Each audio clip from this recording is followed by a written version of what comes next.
অভিনেতা প্রযোজক মনোয়ার হোসেন ডিপজলের গ্রেফতার দাবিতে রাজধানীর গাবতলীতে বিক্ষোভ মিছিল করেছেন স্থানীয়রা। রোববার বিকাল 4:30টায় গাবতলী বাস টার্মিনালে এই বিক্ষোভ মিছিলে অংশ নেন কয়েকশো বিক্ষোভকারী। মিছিলে অংশ নেওয়া বিক্ষোভকারীরা জানান, গাবতলীর কুখ্যাত সন্ত্রাসী, চাঁদাবাজ ও শেখ হাসিনার দোসর বাংলা সিনেমায় অশ্লীলতার জনক মনোয়ার হোসেন ডিপজল বৈষম্যবিরোধী ছাত্র জনতার আন্দোলনে তার ছেলেদের সম্পৃক্ততার কথা বলে যে মিথ্যাচার করেছেন তা শহীদের রক্তের সঙ্গে চরম কৌতুকের শামিল।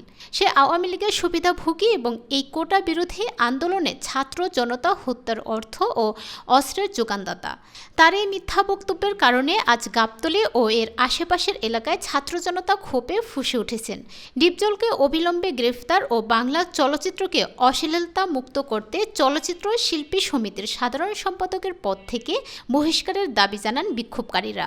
গাবতলীর স্থানীয় বাসিন্দা গত জাতীয় সংসদ নির্বাচনে কেটলি প্রতীকের স্বতন্ত্র প্রার্থী ও গাবতলী পশুরহাটের সাবেক ইজারাদার লুৎফর রহমান সিআইপি বলেন, আমি গত 24 বছর গাবতলীর গরুর হাট চালিয়েছি। এবছর কোরবানির ঈদের সময় স্থানীয় আওয়ামী লীগের এমপির সহায়তায় সেই গরুর হাট জোর করে নিয়ে গেছে ডিপজল। এছাড়া আওয়ামী লীগের আমলে শাহ আলী মাজার স্কুল পরিচালনা কমিটি, বাজার কমিটির সদস্য হয়েছেন ডিপজল।